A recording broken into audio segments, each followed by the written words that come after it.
This is Majinone, and welcome to another edition of The Good, The Bad, and The Disappointing. Let's take a look at The Good. All New X-Men meeting with the Uncanny Avengers, number 12. This was such a well-written comic. I just can't get over that. I mean, I know Bendis is known for his blah blah blah talking, but he did a fantastic job with the relationship between Havok and Cyclops, and how, it's like Cyclops is seeing his brother in a whole new way. It's like what happened to you after you went to the orphanage? Oh my God, you're an Avenger now. Look at you. And then Havok is looking at his brother in a more innocent time where he doesn't have all of the baggage, and he didn't kill Professor Xavier, at that point in time. And the dialogue between these two is really, really fantastic. And when you combine that with what was going on when Jean Grey took a peek inside Wanda's mind, and she's like, wait a second, you killed us all. All of this was fantastic. And I love the portrayal of Jean Grey in the way she handled the Wanda incident, because everybody's like, she's an Avenger. What the hell is she doing with you guys? She's a brother. Everybody's like, the Beast and the Iceman, like, she's a Brotherhood of Evil Mutant, and she's an Avenger. And it's like, when you look at it from this out-of-time situation here, you have something that's many things that are just totally unbelievable. You have Cyclops killing Xavier. They can't believe that. Then you have Wanda, who is evil, and she's standing side by side with the Avengers. You have Wolverine, the savage guy with claws, and he's in the X-Men. It's like, and now they learn that there was a period of time where she killed pretty much almost all of the mutants.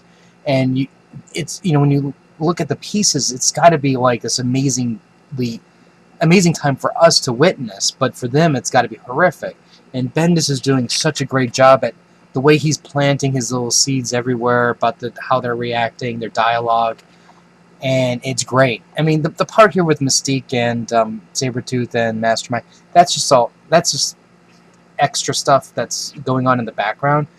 But the key to this issue was just all the interaction between these two teams. And Immonen's artwork, phenomenal. And this is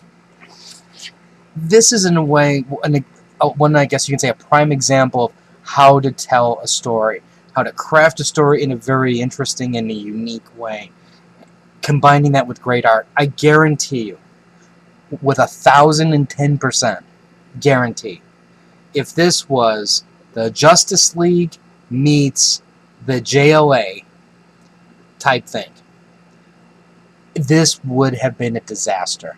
It would not have been good. And I really have to applaud Bendis in this book.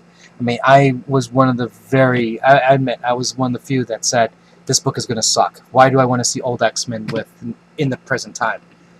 Bendis is hitting a home run with this title, and it's just really well written, and I cannot wait for the payday to come between the X-Team versus Mystique. And to top that off, also, before I forget, also the interactions between Beast and Wolverine, as there little bits of pieces of history are slipping through, but Wolverine keeps saying, no, we can't talk about it. And it's just like, you can tell that there's a lot of stuff that's being held back. Even the way Captain America's acting, it's kind of like, he's business. Let's get these people locked up so we can sort this out. And you see like Thor going, they're brothers, chill out. They need to talk. And that's what I'm saying, is this is just such a phenomenally well-written book, and if you're not reading it, you're really missing out on something that's really good. So there's that. Next up is sorry. I got you the wrong book. The Bad, right here. This has got to be one of the biggest pieces of turd that I have ever seen in my life. Oh, no matter how much I dog on DC for not living up to the potential of what they could be, this book fails in comparison. This book is like a preschooler piece this thing together and try to tell a story. I'll tell you how far I got in this book. This page is as far as I got to the writing of this book because it is a phenomenal disaster. The artwork is horrendous. There is nothing, absolutely nothing appealing about this book at all. I mean, you can say, well, you know, Majinoni, some of these books are really good because, you know, they got women with big boobs and they're kind of hot. Let me assure you, they're not hot, and their boobs aren't even that good. This is a disaster. It just everything. The backgrounds are just blah. The camera angles unimaginative. You know, everything is just horrifically bad.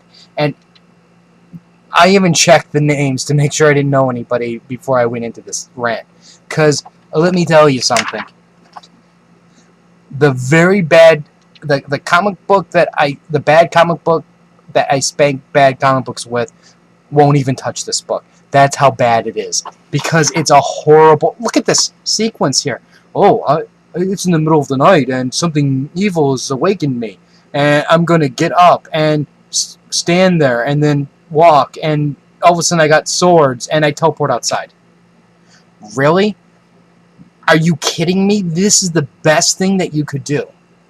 I mean, this tells a story that like a kindergartner would tell. Somebody who has no art training whatsoever. Somebody who just thought, you know what, I can draw comic books for a living because I draw all the time. And mommy says I'm a great artist because I draw Spider-Man. And he's like the best. And that's to me what this artwork is like. This is somebody who's got no training at all. No concept of storytelling. And I want to know what type of favors he did to get this book. I mean, was he like the only person available like in the world? Or did he do something for somebody to get this job? Because I'm telling you, this is god-awful. You know, this is called The Unseen, Demons the Unseen, and yeah, it should be unseen by everybody. This is, you know, I will acknowledge something here. When I went to my comic book store, I went through the stuff and I said, you know what? I need to pick up some independents because, you know, people keep saying I don't read enough independents. So I grabbed a few. I didn't even look at the inside. I just grabbed the cover. I mean, maybe I should have realized something because this is Zenoscope. That should have been my clue. Majinoni, bad. You should have known better that this was going to be a turd. But you know what? For you guys, I sacrificed myself and I thought I'll give it a try. And this, I mean, really? This is the best they can do. I can draw better than this with stick figures. God. Horrible. Alright, now let's go to the disappointing. Yeah, I bet you're probably disappointed that I didn't go for Screwed. Anyways, I didn't read Screwed, so let's go into Green Lantern, because actually this is disappointing. This is what we have here. Let me just break it down for you this way. Okay. Now, before I even acknowledge anything that's bad, I will say this. You know, Billy Tan. Billy Tan is a really good artist, and he did a really good job, I think, in the art for this book overall. I mean, granted, I think there are some pages and panels that are probably weak, like especially around here. There's nothing special about any of that stuff. But I think overall, he did a decent job. Okay, so we'll just throw that aside. Now, what we have here is we had a big epic battle in space that, you know, had a bunch of heroes fighting, all the different colors involved in the war, and sacrifice, death, shocking deaths, potentially shocking. And it was, you know, for what I would like to call a copy and paste story ending. But I'm sure a lot of people enjoyed it. So Geoff Johns is off. We have a new writer, Robert Venditti, and I think what we have here is an opportunity for a brand new start, a brand new direction, right? That's what I was hoping for. Did I get that? Absolutely not.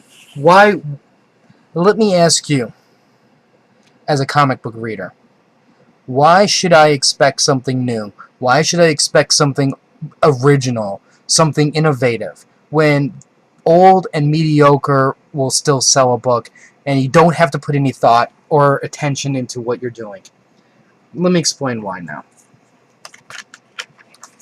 Okay, it starts off with that type of story where let's look what you're going to see in the future because it's a lot more interesting than what's appearing now. How many times have we seen that happen? Okay, so we get treated with that. And this is dire situation. None of the lanterns are of energy. And, you know, a team of lanterns arrives with extra batteries. You know, that reminds me of somebody going to, like, Circle K because they ran out of a six-packs, and then, hey, Hal, don't worry, we got the Coors Light. You know, that's what this reminds me of. Okay, but anyways, we get this really cool thing that, you know, that darkness is coming. And I appreciate that. But it goes straight to mediocre. You know, Hal has romance issues. His girl doesn't want to date him any longer because he doesn't give her the attention. And she wants to love him because if she loves him, then she can stay a Star Sapphire. It's called Find a Better Man who will take care of you and be there for you. And then you can then love them more and become a Star Sapphire and leave him like Hal leaves you. That's what should be happening in that situation. That way, then you can appreciate what Hal does, and eventually you'll go make rainbow babies. You know. So, anyways, let's get on with it. You know, you get a tiny overview of what's going on with the world, right? You have these new Guardian people. They go, you know what? Man, protecting the galaxy, that's freaking hard work. Screw that. We saw what happened to the old buddies. Hal, you saved the day. Everybody likes you, so go ahead. You're in charge. I love that.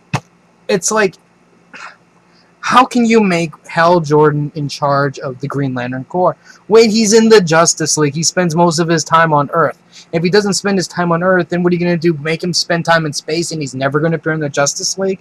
Come on.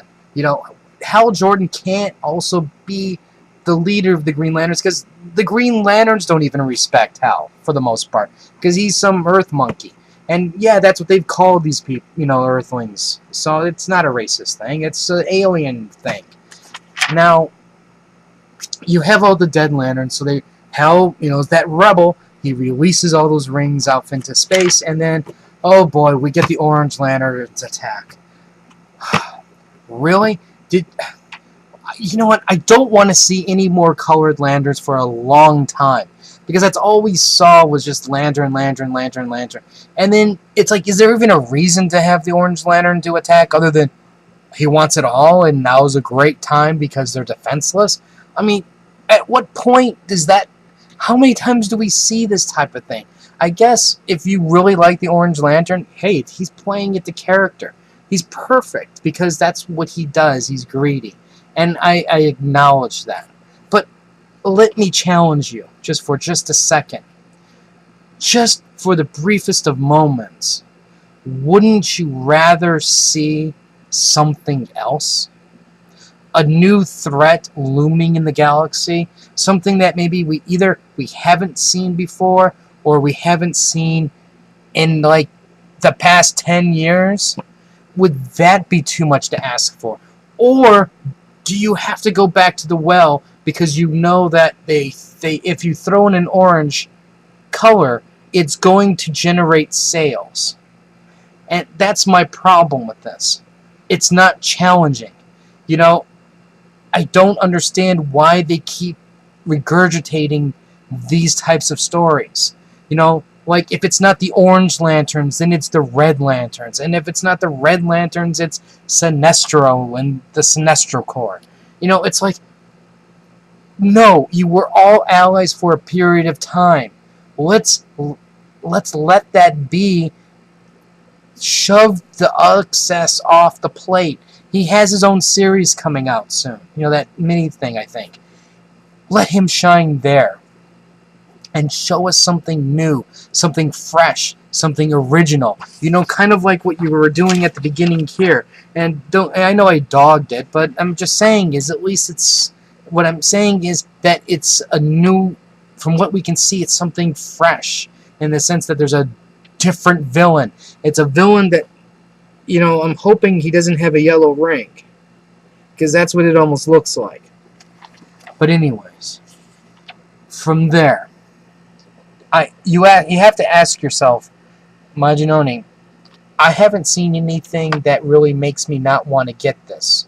I mean, you're dogging on it, but you're not saying anything that was really bad, because I'm okay with seeing the Orange Lanterns. I'm okay with seeing the same types of stories. Well, let me tell you what happens. During the battle, lanterns start appearing, and they want to quit already. When have we not seen that before? We've seen this happen. It's like, oh my god, just let them take the ring off and let the ring go to somebody else if that's not what they want. They have done the story before. Do the writers and editors of DC read history? That's what I want to know. Do they only read 2 issues ahead and that's it? Or do they look back and try to be challenging and go, you know what? Let's think of something that could be interesting. You know, like, heck, look at what they're doing here. In the fact of, this could have just been what this cover suggests.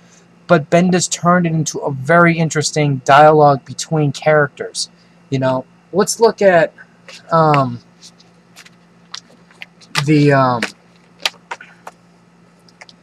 Daredevil book, you know, for a second here too. That's another one where I go, you know, you're taking a story, granted it's in the future and it's an alt-world story, but you made it interesting. You showed you showed Matt Murdock being a super mega playboy and having relationships with all of his women and having children.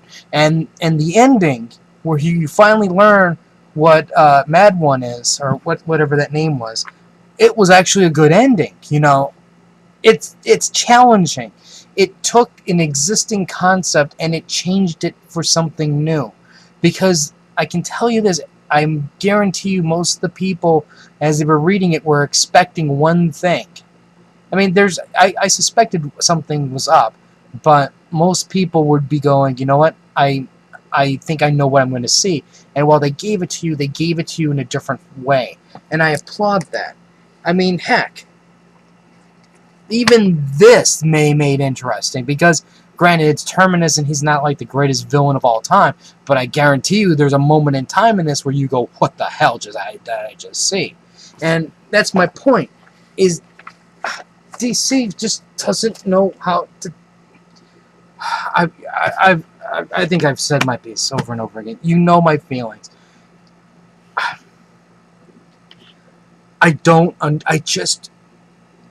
Hal Jordan just should never have been the leader. You can argue forever. You can bring up 1 billion points. But I can tell you this. He's not qualified. He doesn't pay... He's more of he's like your tank or field leader that you have out there in battle. He's not the one that stands behind the lines and dictates orders and sits there. You need somebody else leading the Green Lantern Corps. Somebody who's a little bit more respected. And all of this I've seen before. All those key points to this ish that pertain to this, I've seen. And it's just very disappointing. Very. And I don't know. I don't know why they settle for mediocre. I don't understand why they settle for a level to just get by. DC has some of the most classic heroes, and they don't treat their heroes with the type of respect I think that they deserve. Anyways, that's it for today. For this video. Like the Facebook link, Crunchyroll link. I do the anime reviews. I'll have more stuff later. Until next time.